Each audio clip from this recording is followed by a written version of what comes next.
Le 26 juillet 2025, le Conseil électoral de l'ECAM a rejeté ma candidature à l'élection présidentielle, régulièrement présentée par le Manidem.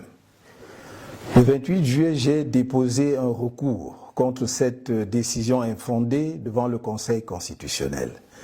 Le 4 août, nous avons présenté à cette haute instance tous les arguments de fait et de droit qui plaidaient en faveur de la validation de ma candidature, ainsi que les éléments de preuve qui établissaient l'imposture de la seconde candidature attribuée au Manidem. Le 5 août, au terme de son délibéré, le Conseil constitutionnel a rejeté mon recours demandant la validation de ma candidature au motif qu'il est non fondé. La décision de m'écarter de l'élection présidentielle de 2025 a été prise de longue date par le régime RDPC. Ce régime n'a jamais supporté que nous ayons évité le gros piège politique des élections législatives et municipales de 2020 en choisissant le boycott. Le régime voulait détruire le MRC à travers ces élections et ne nous a jamais pardonné d'y avoir échappé.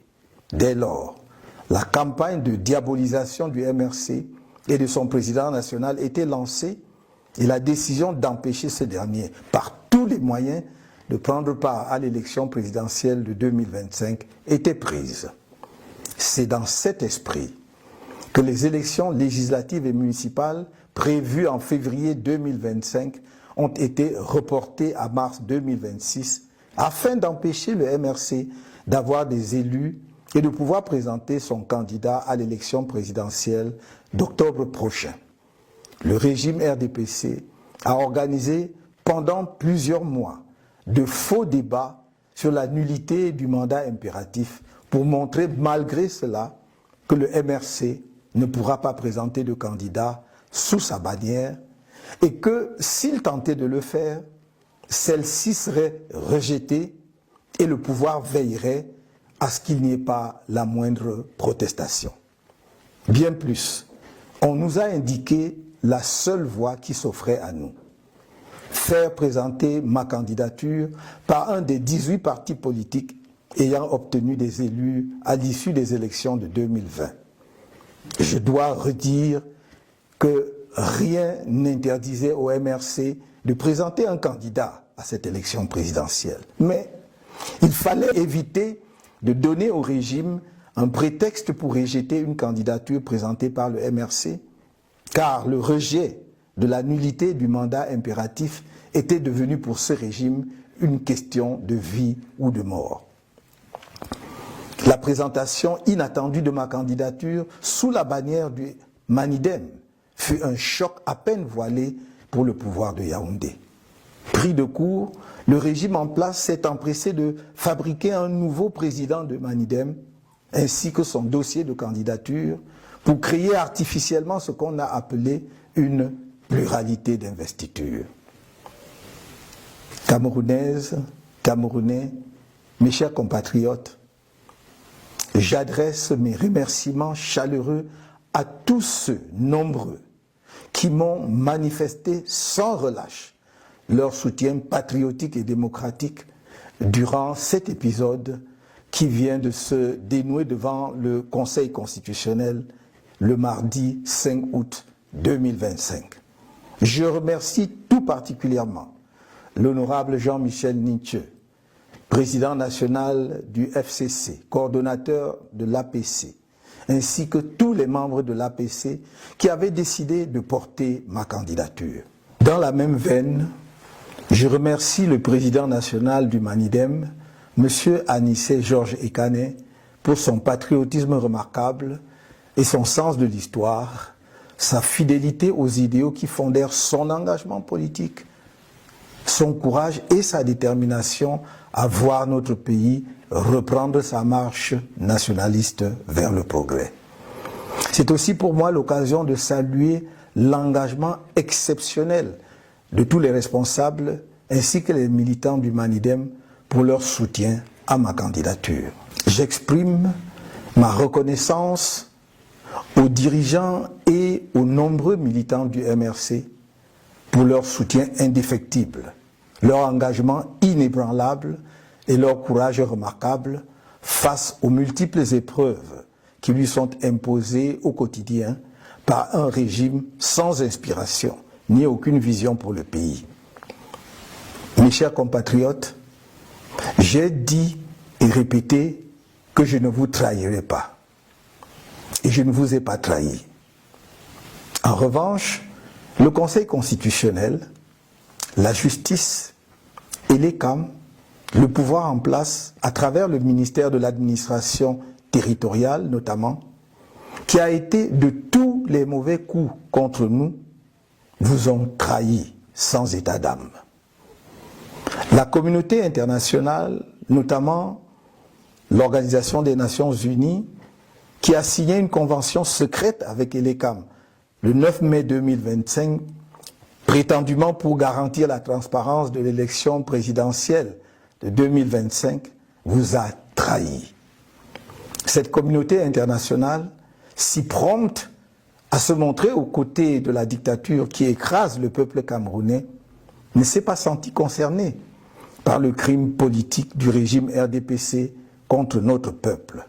Bien au contraire, elle s'est assise sur les valeurs qu'elle dit promouvoir et qu'elle prétend défendre. Mes chers compatriotes, dans le cadre de la préparation de ma campagne à l'élection présidentielle d'octobre prochain, j'ai procédé le 30 janvier 2025 au lancement de la levée des fonds irrelatifs conformément à la législation en vigueur. Suite au rejet de ma candidature, j'informe l'opinion publique que les contributions pour ma campagne à la dite élection sont désormais closes. En dépit des dépenses déjà effectuées dans le cadre de cette campagne, j'informe qu'il sera procédé au remboursement des contributions reçues dans les comptes bancaires ouverts à cette occasion, ainsi que dans les différents comptes chez les opérateurs mobiles. Des mesures d'ordre pratique sont en train d'être prises à cet effet. Camerounaises, Camerounais, mes chers compatriotes, je suis debout et resterai à vos côtés. La lutte continue. Vive le Cameroun.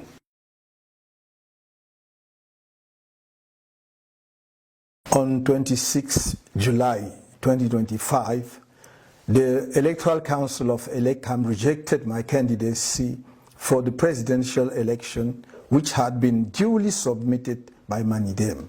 On 28 July, I lodged an appeal against this unfounded decision with the Constitutional Council.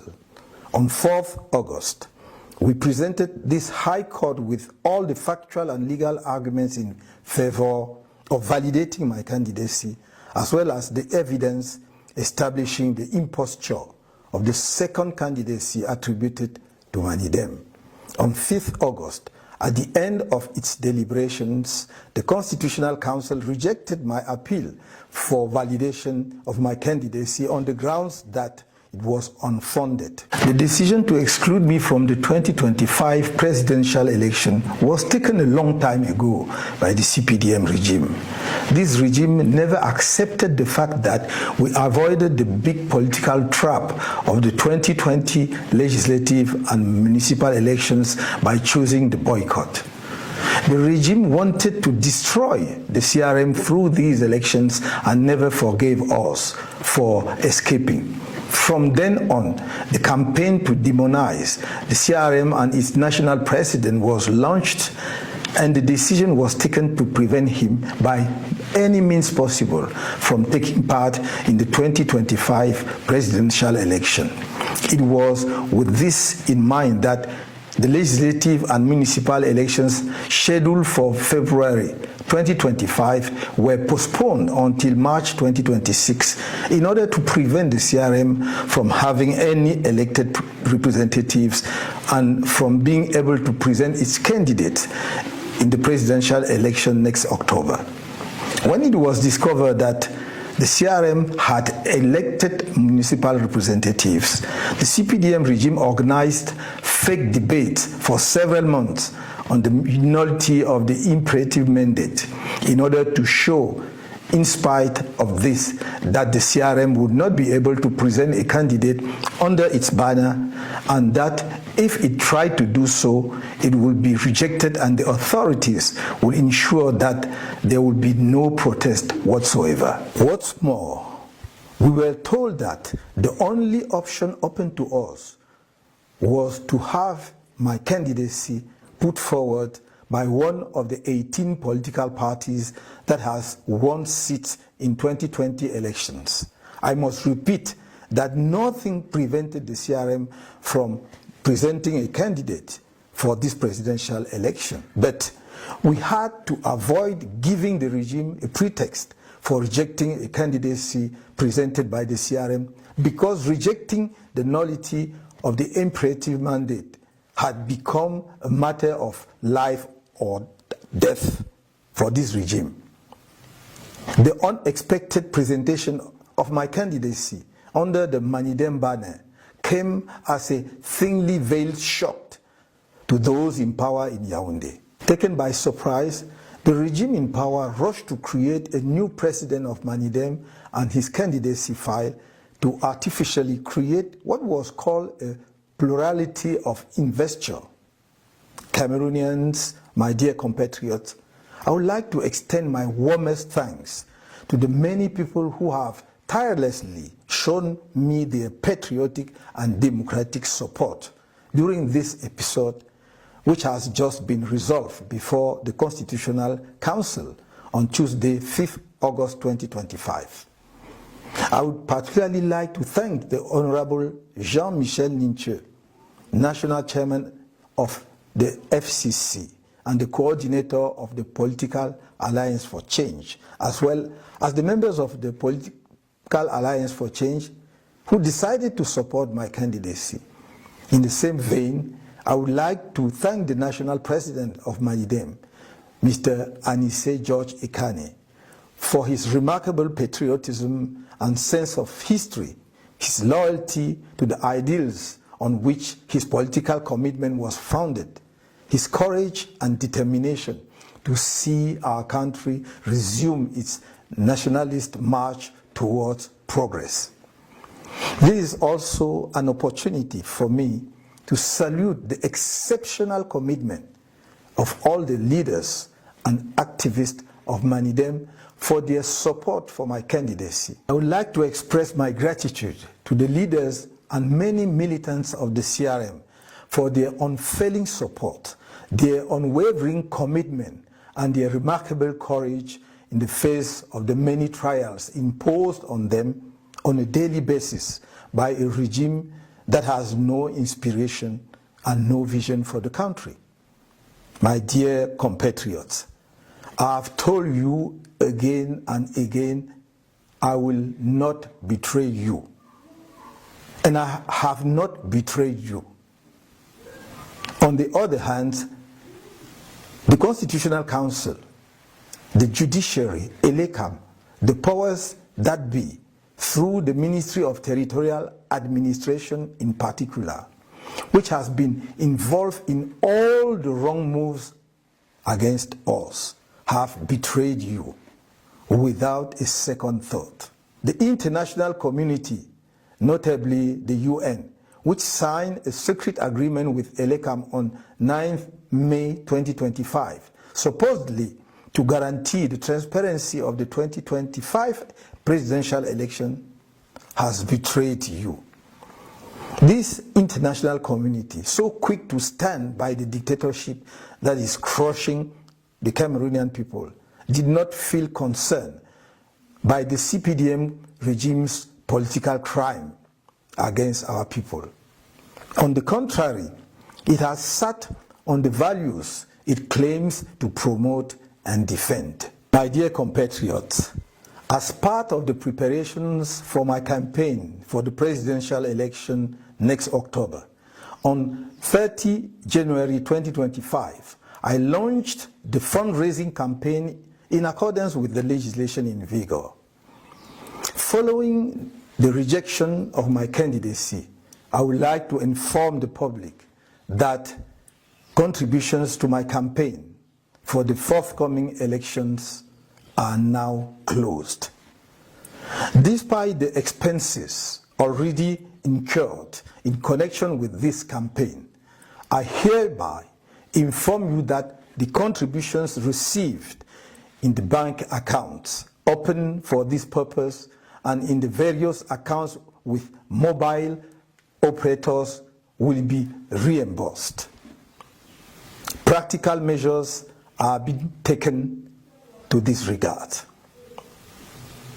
Cameroonians, my dear compatriot, I'm on my feet and will remain at your side.